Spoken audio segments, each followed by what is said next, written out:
Good morning class. Hindi की इस video में आप सबका बहुत बहुत स्वागत है।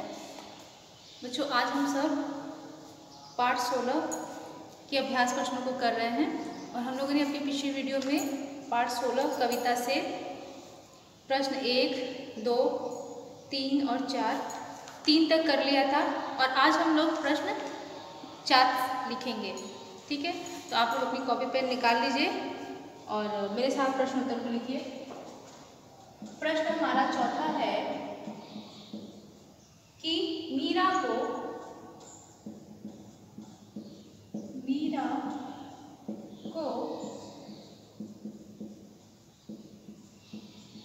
सावन मनभावन क्यों लगे?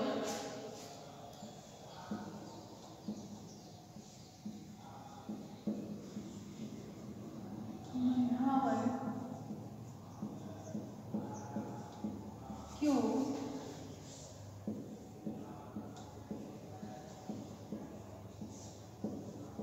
लगने लगा? तो मीरा को सावन मनभावन क्यों लगने लगा था बच्चों? इसका उत्तर आप लोग लिखिए। मीरा को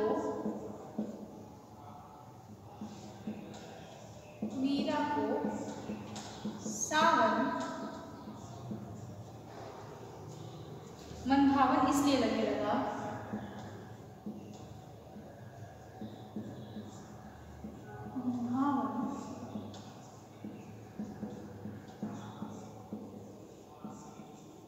इसलिए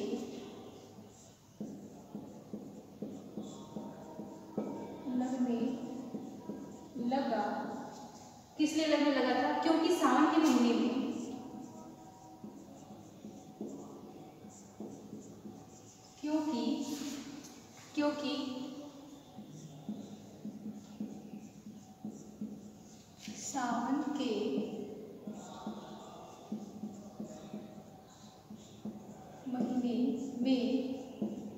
क्योंकि सावन के महीने में मनभावन वर्षा हो रही थी।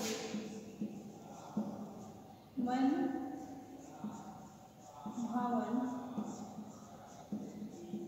वर्षा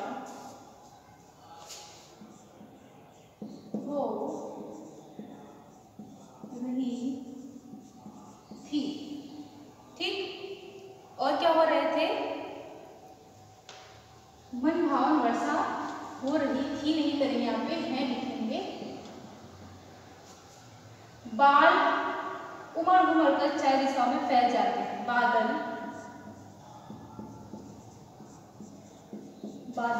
बादल क्या हो रहे हैं? उमड़ डैश लगाएंगे, उमड़ घुमड़ कर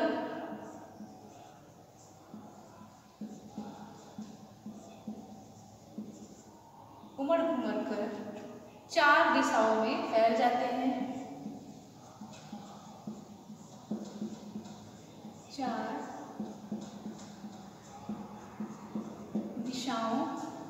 4 दिशाओं में फैल जाते हैं। ठीक, बिजली चमकने लगती है।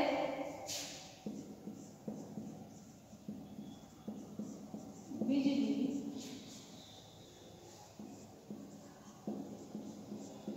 चमकने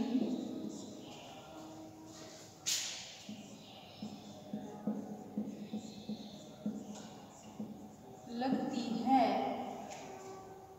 और क्या होती है? वर्षा की झड़ी लग जाती है।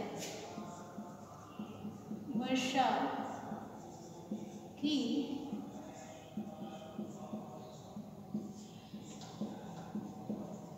झड़ी लग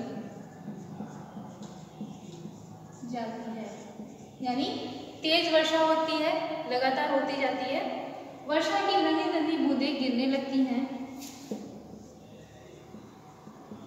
वर्षा की नन्ही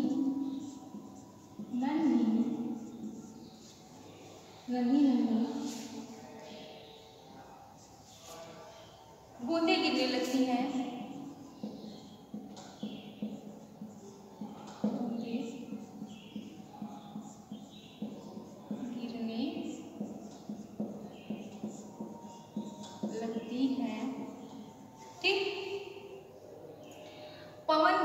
शीतल और सुहावन हो जाती है। पवन मतलब हवा, पवन भी शीतल और सुहावन हो जाती है। और क्या होती है? सावन का महीना मेरा को श्री कृष्ण की आने का एहसास कराता है। सावन का महीना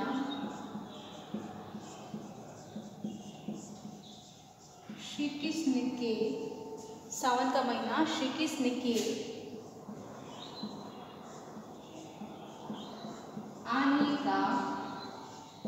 आने का एहसास कराता है। एहसास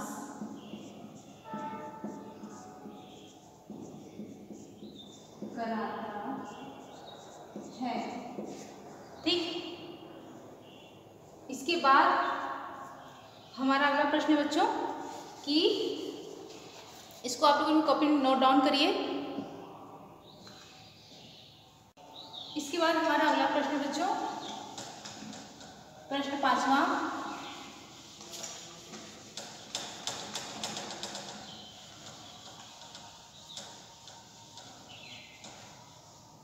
प्रश्न 5वां है हमारा, पाठ के आधार पर सावन की विशेषताएं लिखिए। 5वां है, पाठ के आधार पर सावन की विशेषताएं लिखो या लिखिए। ठीक, तो जो हम लोगों ने पाठ पढ़ा था उसमें सावन की क्या क्या विशेषताएं हैं, तो इसका उत्तर लिखेंगे। पाठ के आधार पर, पाठ के आधार पर सावन की विशेषताएं, सावन की विशेषताएं। तो कौन कौन सी विशेषताएं हैं ऐसे लिखेंगे। प्रस्तुत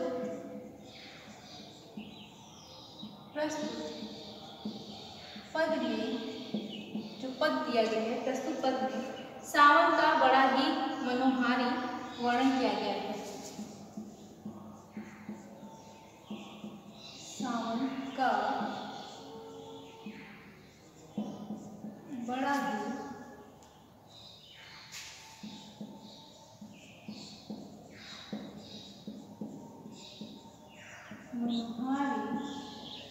मनोहारी वर्णन किया गया है, यानी मन को हरने वाला मनोहारी वर्णन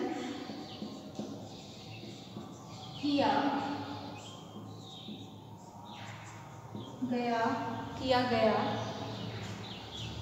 है।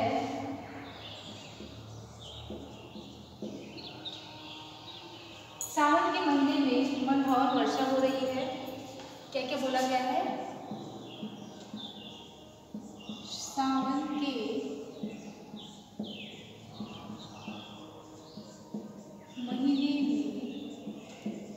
सावन के महीने में मनभावन वर्षा हो रही है। मनभावन वर्षा हो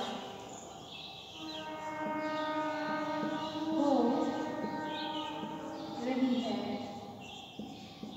ठीक, मनभावन वर्षा हो रही है। और क्या हो रहा है? बादल उमड़ उमड़ कर चारों दिशाएं फैल जाती हैं। बिजली चमक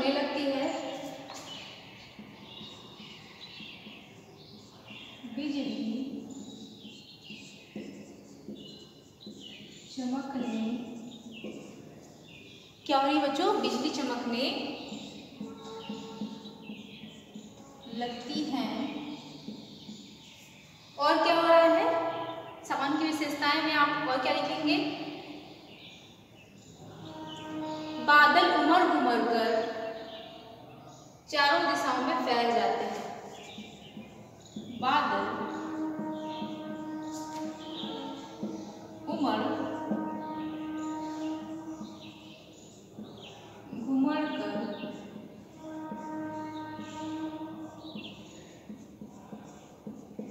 चारों दिशाओं में फैल जाते हैं।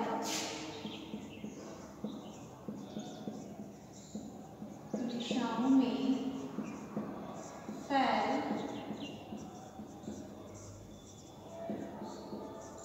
जाते हैं। ठीक। और क्या होता है, वर्षा की झड़ी लग जाती है।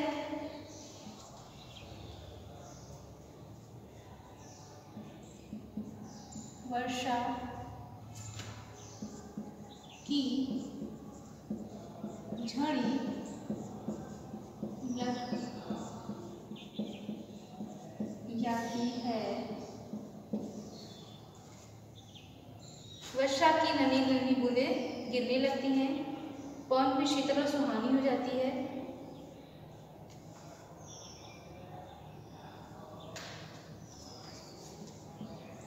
पवन भी शीतल और क्या हो जाती है, सुहानी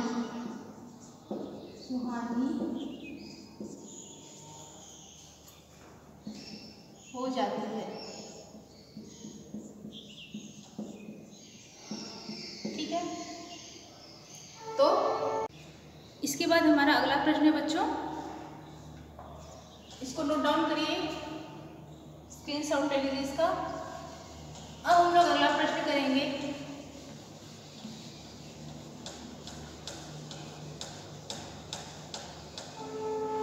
हमारा अगला प्रश्न है, मीरा भक्ति काल की प्रसिद्ध कवयित्री थी। इस काल के दूसरे कवियों के नाम की सूची बनाएं तथा उनकी एक एक रचना का नाम लिखिए। तो हमारे हिंदी साहित्य में बच्चों, हिंदी साहित्य को 4 कालों में बांटा गया था। पहला था हमारा आदिकाल, दूसरा था भक्ति काल, तीसरा रीति काल और चौथा था आधुनिक काल। तो जो हमारा दूसरा था भक्ति काल, उसमें अनेक कवि आए, जिसमें जैसे कि हमारी एक कवित्री है मीराबाई। तो बोल रहा है, प्रश्न में पूछ रहा है कि भक्ति काल के अन्य कवियों के नाम लिखिए और उनकी रचनाओं के एक एक नाम लिखिए। तो एक तरफ लिखेंगे हम लोग भक्ति काल,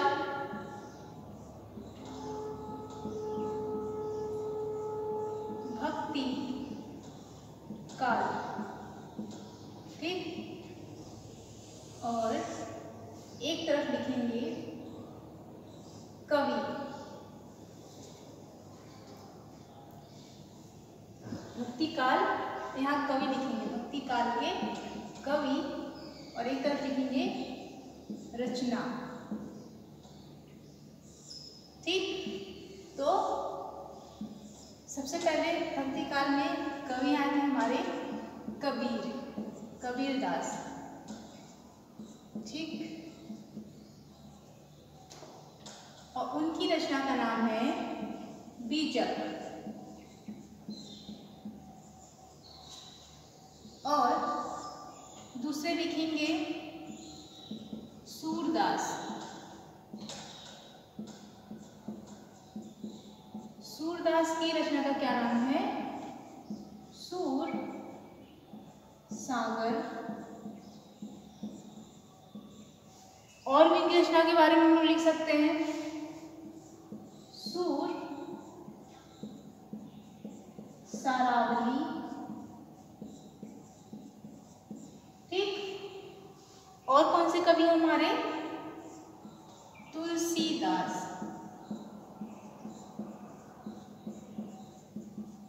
तुलसीदास ने क्या लिखा है, रामचरित मानस। और कौन से हमारे हैं, मीराबाई एक है,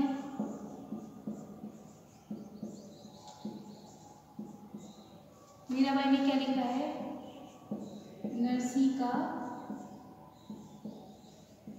मायरा। ठीक है। और भक्ति काल के एक और कवि हैं बच्चों, जायसी, प्रसिद्ध कवि हैं, उन्होंने लिखी है पद्मावत। ठीक, तो रामचरितमानस की भाषा भी अवधी है और पद्मावत की भाषा भी क्या है, अवधी भाषा है। इसके बाद अगला प्रश्न है हमारा, सावन वर्षा ऋतु का महीना है, वर्षा ऋतु से संबंधित दो अन्य महीनों के नाम लिखने हैं। तो वर्षा ऋतु से संबंधित दो अन्य ऋतु के कौन कौन से नाम हैं, आषाढ़ और भादो।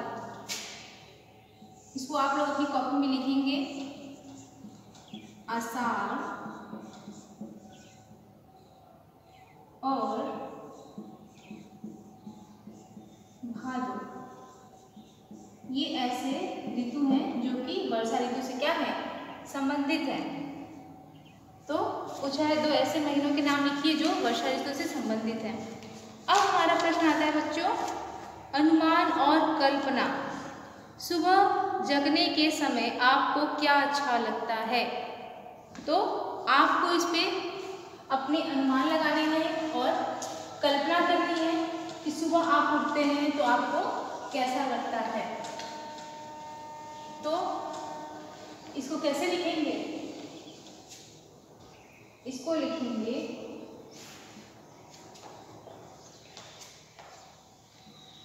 प्रश्न पहला,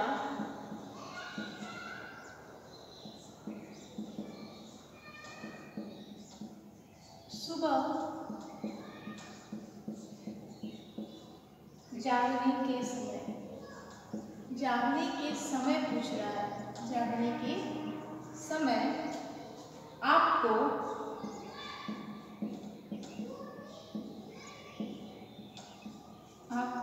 क्या अच्छा लगता है? क्या अच्छा लगता है? तो इसका उत्तर लिखेंगे सुबह जागने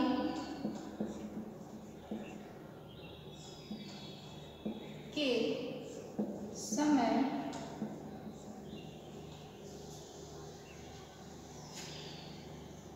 हम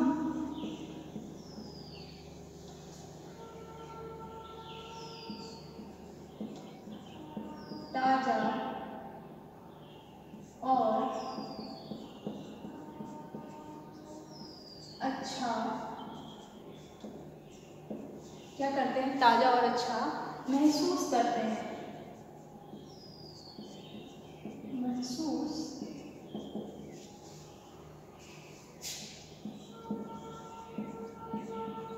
करते हैं।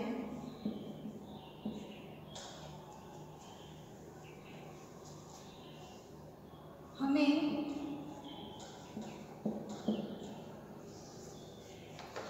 अपनी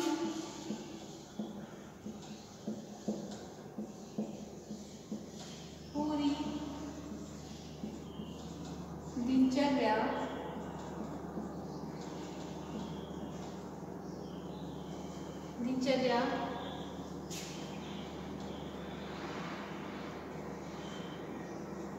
के हम अपनी पूरी दिनचर्या के विषय में सोचते हैं कि आज हम ये काम, इसके बाद ये काम, पूरी दिनचर्या में आप पूरे दिन कौन कौन सा कार्य करेंगे, हम लोग क्या करते हैं, सुबह उठ के सोचते हैं। तो इस प्रश्न का उत्तर बच्चों आप अपनी कल्पना और अनुमान से भी करेंगे। तो इसमें अपने बारे में लिखना है तो एक तरीका है कि किस प्रकार हमें लिखना है। मैं ऐसे लिख रही हूँ, आप लोग अपने शब्दों में भी इसको लिख सकते हैं। हम अपनी पूरी दिनचर्या के विषय में सोचते हैं।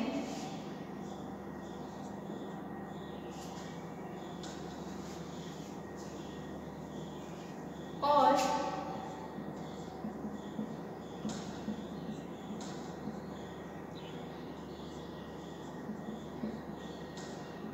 आज कुछ अच्छा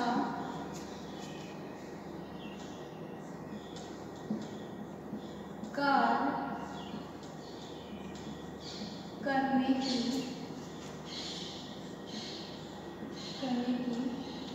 अच्छा कुछ कार्य करने की सोचते हैं।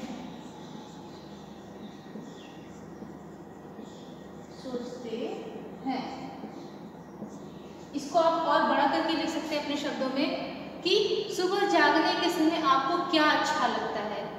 सुबह जागने के समय और लिख सकते हैं हमें सुबह का वातावरण बहुत अच्छा लगता है। ठीक है,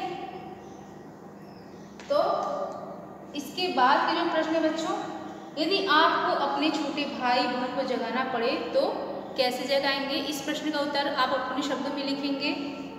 वर्षा में भीगना और खेलना आपको कैसा लगता है? इस प्रश्न का भी उत्तर आप खुद से लिखेंगे, अनुमान करेंगे, कल्पना करेंगे। और चौथा प्रश्न है, मीराबाई ने सुबह का चित्र खींचा है। अपनी कल्पना और अनुमान से लिखिए कि गांव, गली, मोहल्ले में, रेलवे प्लेटफॉर्म पर, नदी या समुद्र के किनारे, पहाड़ों पर का सुबह कैसा होगा। बाकी के अभ्यास प्रश्नों को बच्चों हम लोग अपनी अगली वीडियो में करेंगे। तब तक के लिए धन्यवाद।